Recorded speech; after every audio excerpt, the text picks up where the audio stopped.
Welcome, curious minds, to another deep dive. Today, we're embarking on a journey to explore a really remarkable mind. Someone said to possess this almost unparalleled ability to synthesize huge amounts of information, guiding us through, complex history, economic theory, all with surprising clarity and wit, actually. Yes, definitely wit. We're talking about Charles P. Kindleberger. Exactly. A name maybe not everyone knows, but whose intellectual reach went way beyond just one discipline. He gives us this unique lens to understand, well, the whole intricate dance of global finance. That's a great way to put it. Our subject, Charles Kindleberger, or Charlie, he wasn't just an economist, not in the standard mold anyway. He was, you could say, an intelligence analyst of economic history. An intelligence analyst. Explain that a bit. Well, he was a master generalist, a really rare thing these days with all the specialization. He could see the big patterns in the chaos of global events. So this deep dive, we're going to reconstruct his intellectual journey, trace how he shaped our understanding of global finance, from the Fed's origins right up to the complex dollar system, as he called it. Okay, sounds fascinating.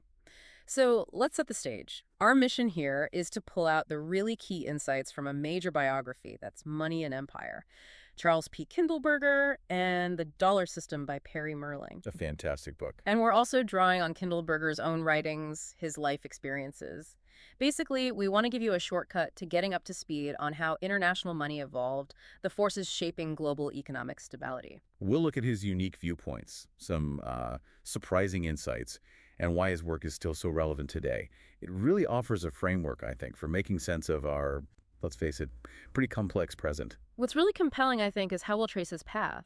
From his early years, his mentors, through government service, academia. Yeah, and his major contributions on economic history, and of course, financial crises. That's what he's maybe most famous for. Right. We'll see how his own life got tangled up with these huge global events, shining a light on tricky topics like the dollar system, financial bubbles, and that crucial, often missing piece, international leadership. Exactly. So let's dive in. Part 1. The formative years. This is the period before 1948 that really set the foundation for the pragmatic economist he became. Okay. Charles P. Kindleberger, or Charlie.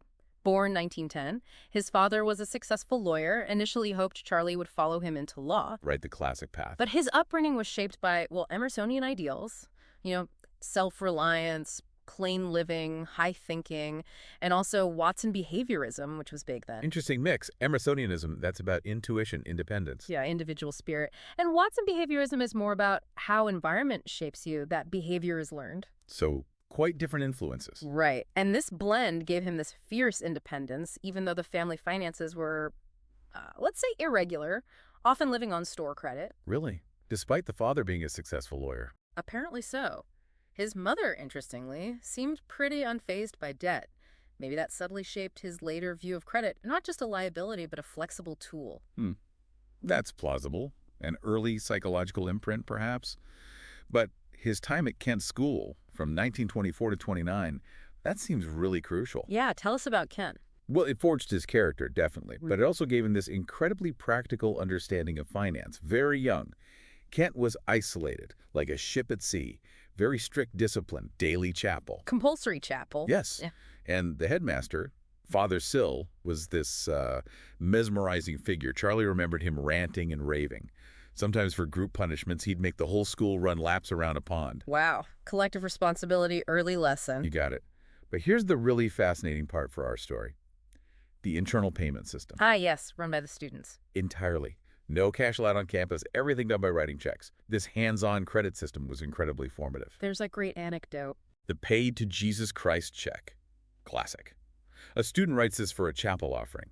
The student running the bank, totally deadpan, tells the sacristan, just endorse it Jesus Christ and then sign your own name. Huh. Brilliant. Shows a real practical grasp, doesn't it? Absolutely. It showed him money is fundamentally about trust, agreed upon rules, a social construct, not just physical coins or notes.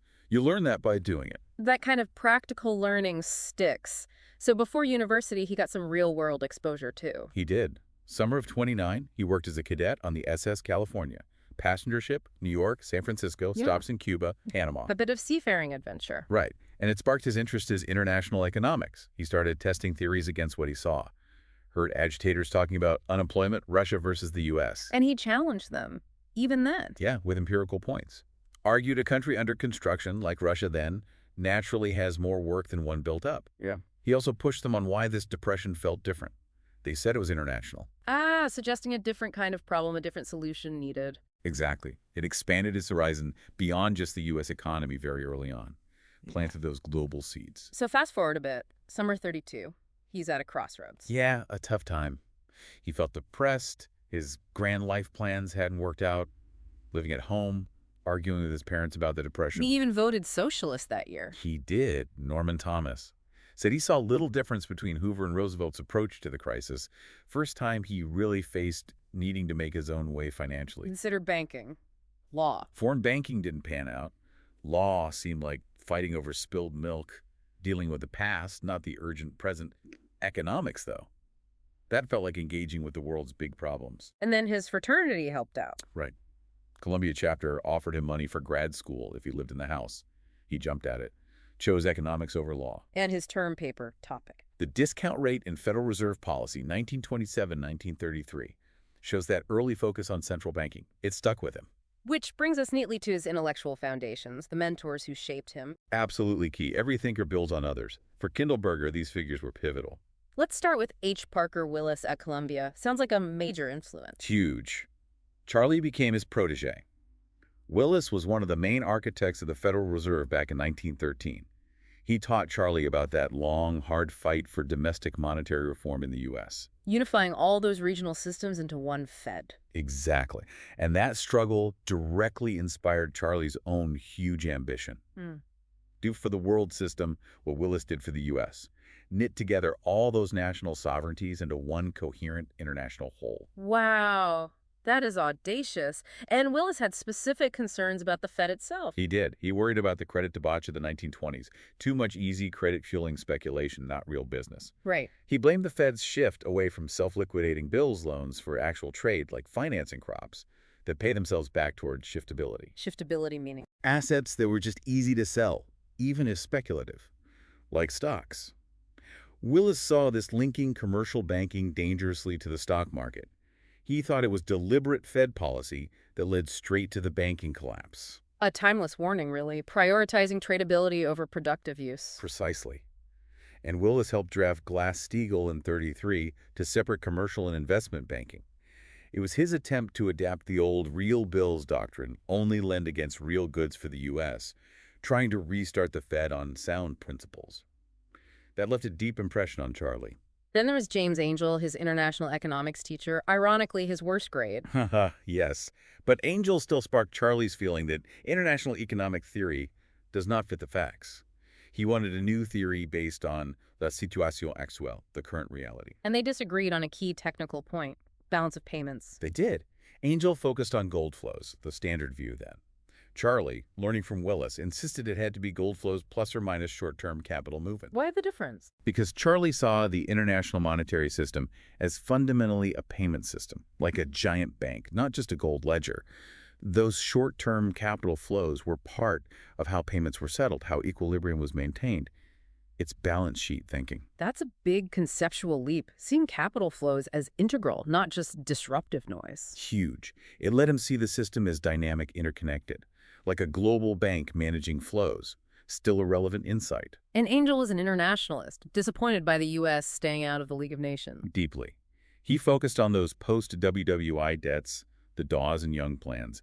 He knew credit needed a flow to rebuild Europe. The Dawes and Young plans were trying to make German reparations manageable, right? Yes, restructure them. Angel saw the need. But then the 1933 World Economic Conference collapsed. Roosevelt torpedoed it, prioritizing U.S. domestic issues. A big blow to internationalism. Massive. And that failure really influenced Charlie later, made him skeptical of purely multilateral efforts where everyone had to agree. He leaned towards pragmatism, even leadership by a strong actor if needed. Waiting for consensus could be disastrous. Which raises the leadership question. What happens when there is a vacuum? Exactly. And that's where John H. Williams comes in with his key currency idea. Became absolutely central to Charlie's thinking. What was the key currency idea? Williams pointed out the pre-WWI gold standard wasn't really a gold standard for everyone. It was effectively a sterling standard. Meaning? Countries pegged to gold, yes, but Most international trade and finance actually happened using British pound sterling, cleared through London. London's financial markets, the sterling bill, facilitated global trade. The Bank of England basically managed the system. Ah, so one dominant currency acting as the linchpin. Precisely. A vehicle currency. Yeah. This idea was fundamental for Charlie understanding how global finance really worked and, obviously, the role the U.S. dollar would later play. Okay, let's transition to his war service. 1939 to 48, genesis of his global vision. He started at the Bank for International Settlements, the BIS. Yes, in Basel, July 39, right before the war broke out. The BIS was supposed to foster central bank cooperation. But war suspended the meetings. Immediately, a big disappointment for him, but it gave him a ringside seat to observe European war economies. And the BIS had that awkward role during the war. Yeah, accepting German payments, technically neutral as a clearinghouse, but politically difficult. It was slated for closure at Bretton Woods partly because of that. This messy reality of international finance in wartime definitely shaped him. Back in the U.S. at the Fed, he worked on some grim scenarios. He did. Project called Future of World Trade had to consider what if Germany conquered Britain, forced him to think about extreme disruption. And he saw Britain's desperate situation with Lend-Lease. Keenly. Britain liquidated its foreign assets to pay for war supplies. But then what next? He grappled with that question. What will we use for dollars? If a country runs out of assets, how does trade happen? Underscores the need for a stable payment system. Absolutely. Solidified his focus on the post-war settlement. The world needed a new mechanism. And this is where the intelligence analyst identity really kicks in, his OSS service. Yes, Office of Strategic Services, precursor to the CIA. He was chief of the Enemy Objectives Unit, EOU, in London 43-44, his first big management role. Known for integrity, work ethic, and that tough upward, soft downwards rule. That's what colleagues said. Challenge authority, support your team. The EOU work was what he called hay processing. Hay processing. Sifting through mountains of raw data, photostats, aerial photos, interrogations to find the crucial needles, like where are the German ball bearing factories? This became his academic style. Right. Read everything, find the key details, connect the dots, build the narrative. He stayed an intelligence analyst at heart. And that mindset influenced his views on post-war Germany. Definitely. He strongly opposed the Morgenthau plan to deindustrialize Germany, argued against peacetime animus, believed it would just breed resentment. So what did he advocate? Support for the right people within Germany, re-education run by Germans, focus on economic recovery, pragmatic. Which leads to the Marshall Plan. He saw it as more than just aid. Much more. For Charlie, it was a powerful, basically unilateral move by the U.S., the New World leader. His 1950 book, The Dollar Shortage, explained the economics. Europe desperately needed dollars for reconstruction, but had no way to earn them. The plan bridged that gap. Okay, bridging the dollar gap, helping transition from war to peace, command to market. Yes, but crucially, he saw it as profoundly political. Aid wasn't just handed out. European countries had to agree among themselves how to share it. Forcing cooperation. Exactly. Forcing a new kind of political equilibrium, as he put it. Essentially, forging many into one sovereignty. Laying groundwork for European integration. It was a huge experiment on economic dislocation and political behavior, and he judged it a success. Practical internationalism, learning from past failures. Precisely. Less about grand treaties, more about leadership and practical steps. Okay, that sets up his academic career perfectly. Part 2.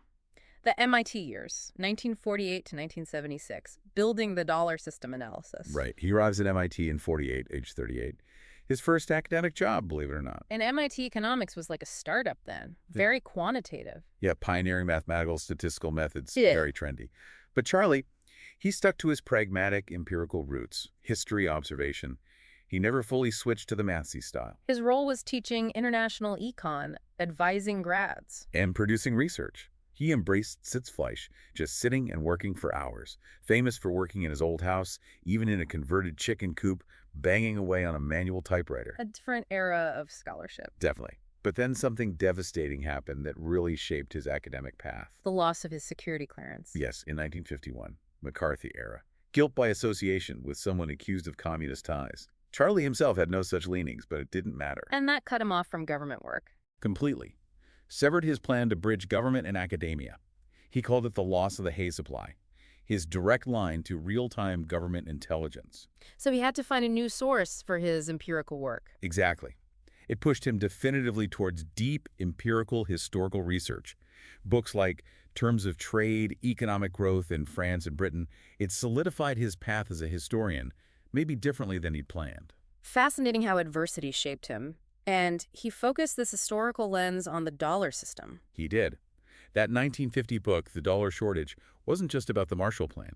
He argued Europe's problem was deep structural disequilibrium, not just a market blip. Meaning the basic economic relationships were broken. Right. War damage, lack of capital. Just opening markets wouldn't fix it, might even make it worse. It needed time, stability. He even said stability required not just raising living standards, but maybe reducing conspicuous consumption by the rich. Showing that link between economics, politics, and social factors. Always. And he became a strong defender of the dollar system, especially against critics like Robert Triffin. Triffin's dilemma, right? That a national currency can't be the world reserve currency forever. Yes. Triffin argued the need to supply dollars globally would inevitably cause U.S. deficits, undermining confidence in the dollar itself. But Charlie saw it differently. Balance of payments as just a clearing balance. Exactly. Not inherently a deficit problem, just the net settlement between the U.S. banking system and the rest of the world. Equilibrium happens when balances are settled, often via short-term capital flows. Back to that payment system idea. Yes. So the dollar glut, foreigners holding lots of dollars, wasn't a problem for Charlie. It was a feature, not a bug. Precisely. He argued it was healthy, a necessary expansion of liquidity the growing world economy demanded. The U.S. was acting as an international financial intermediary, Borrowing short, lending long on a global scale. providing a vital service. He dismissed worries about U.S. gold reserves versus liabilities, said no bank nets reserves that way. The world wanted dollars. That made the system strong, not weak. A very counterintuitive point then. And this tied into his views on exchange rates. He opposed flexible rates. Firmly. Saw them as a political fix, lets governments avoid tough choices, but creates economic problems. Destabilizing speculation, like the 1930s. He preferred fixed rates. Absolutely. Believe trade works better with stable currency, internationally just like domestically, eliminates exchange risk. He predicted flexible rates would inhibit trade and capital flows, which they did initially. So he saw stable money as a public good needing active management. Yes, not something to leave purely to the market or political convenience. But his optimism didn't last. He saw the system unraveling. He did, with growing frustration. Watched U.S. policymakers impose capital controls, the interest equalization tax, voluntary credit restraint. Trying to stop dollars flowing out, stop foreigners cashing in for gold. Right. But Charlie saw these controls as misguided, driven by irresponsible economists. He felt they were dismantling the dollar system, choking it off. And driving markets offshore to the euro-dollar market. Exactly. Creating this huge, unregulated pool of dollars outside U.S. control. Made things even harder to manage eventually. Culminating in the crime of 1971. His words. He saw Nixon unilaterally breaking the dollar's link to gold in August 71 as a betrayal, an abrogation of international responsibility. Triggered by U.S. monetary policy being too loose, German policy too tight, hot money flows. That was the immediate trigger. But for Charlie, the crime was the unilateral act, destabilizing the whole system without consultation. By 76, he sadly concluded the dollar is finished as international money. A huge intellectual defeat for him. Seemed like his life's work on building a stable system was in ruins. Forced a major rethink. But it didn't stop him. It pushed him into a new phase. Part 3, The Historical Economist, 76 to 2003. Right. He retires from MIT, reinvents himself. For him, economic history wasn't just a subject, it was a method of inquiry. Not digging up new facts, but interpreting existing ones. Exactly. Telling his readers what the facts meant. He was still that intelligence analyst, sifting information gathered by others, finding the patterns, adding the value through interpretation. And he had a critical agenda against economic hubris. Yes, attacked the narrowness of things like ISLM models. Critiqued monetarism, argued that in the short run, money needs are met by borrowing or repaying debt, not just changes in spending. He disliked economists viewing other countries through their own narrow lens. Very much. Advocated focusing on the smallest number of priority blocks for development. Famously quipped, no one knows much about economic development, showing his skepticism of grand theories. His work on financial crises really shows this historical method, the world in depression. Yes, 1973. Deeply personal, dedicated to his father. The core idea. The depression was caused by a failure of world leadership. Britons couldn't lead, the U.S. wouldn't. Challenging both monetarist and Keynesian views. He felt they missed crucial international factors. He highlighted ignored themes. Like the liquidity squeeze after the '29 crash hitting commodity prices. Right? Massive drops globally. Huh. And irreversible price declines, causing bank failures. And the deflationary impact when Britain left gold in '31, forcing others to deflate or devalue. Exporting unemployment. Exactly. He argued the conventional wisdom of his youth, seeing it as a leadership failure, was actually more accurate than later, more insular academic theories, made a powerful case for an international stabilizer. Then the classic manias, panics, and crashes in '78. Essential reading. Laid out his famous cycle.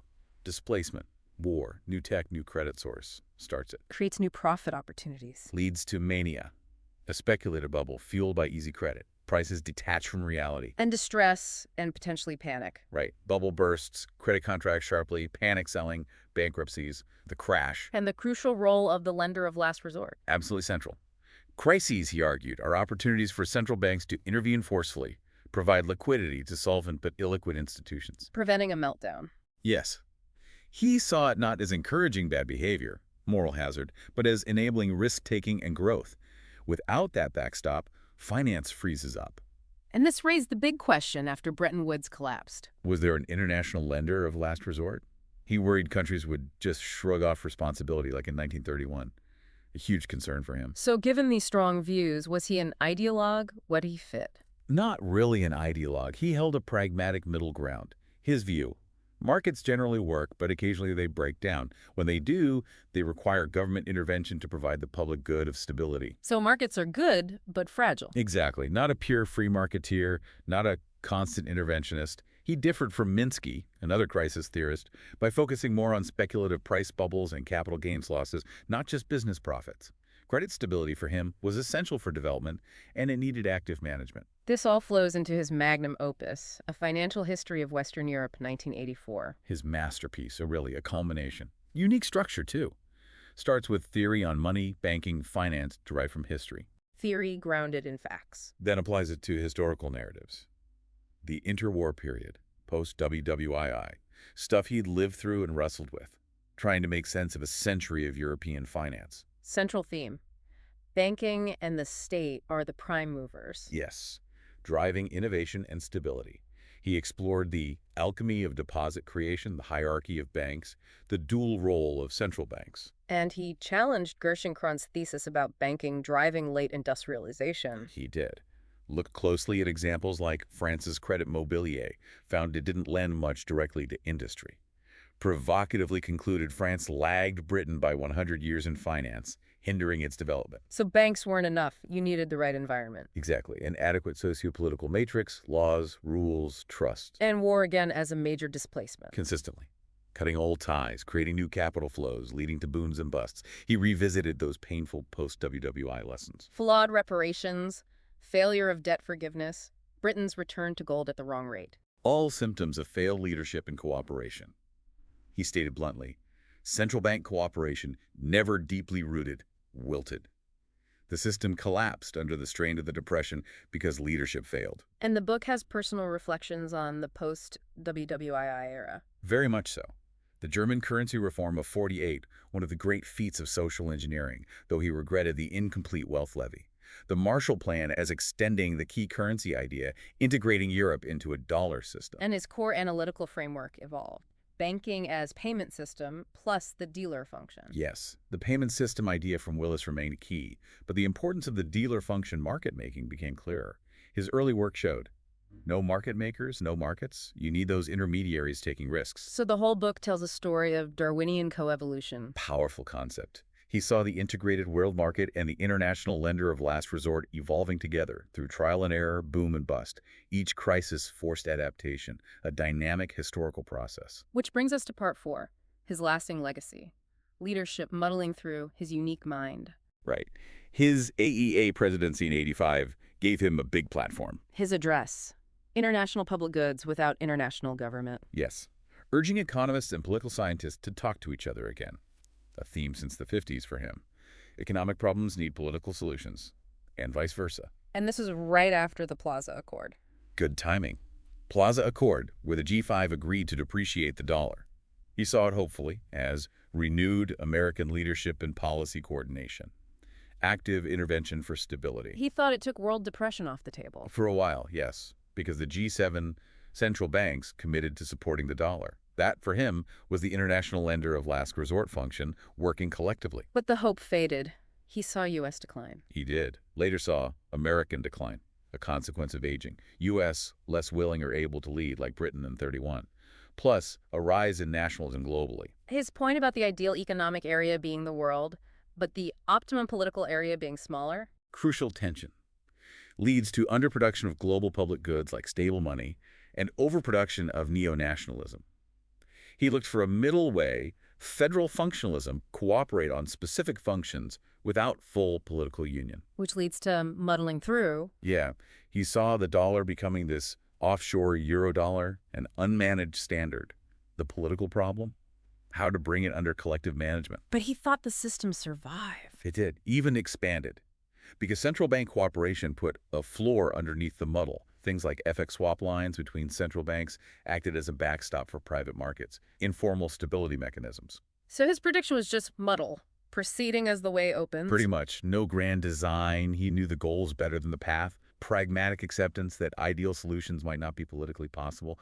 Better a messy working system than a perfect, unattainable one. Reflecting his unique mind, he called himself a jack of all trades. Resisted labels like monetarist or Keynesian. Diagnosed himself with hypergraphia and a grasshopper mind. But others saw the coherence. In an age of specialists, he embraced synthesis, systems thinking. Reinvented himself as a comparative economic historian. Challenged narrowness, looked for general laws in history through observation. And always, fundamentally, that intelligence analyst.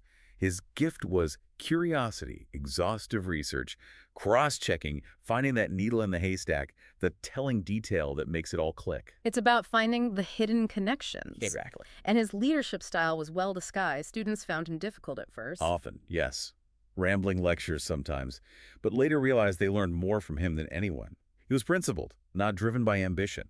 Made difficult truths easier to swallow by being witty, conversational, quiet, unassuming, but profoundly impactful. Changed how we see money, empire, stability. Not just his theories, but his whole way of looking at the world. What a journey indeed. We've covered Kindleberger's path, Kent School, Columbia, the OSS, MIT, his insights on the Fed, credit, the dollar system, crises, leadership. It really provides a timeless lens for today's challenges. It really does. Shows the power of history, of challenging the consensus. So connecting this back, Kindleberger said markets work mostly, but sometimes break down and need intervention for stability. Which leaves us with a thought. In our shifting world, what's the right balance between many nations acting alone, pluralism, and some form of centralized leadership? Are we still just muddling through with ad hoc cooperation? Or do we need something more structured, maybe even a kind of benevolent despotism, to provide those vital international public goods a global economy relies on? It's the question he kept asking, and it's still hanging in the air today, isn't it? It absolutely is. Something for all of you to think about. Join us next time for another deep dive.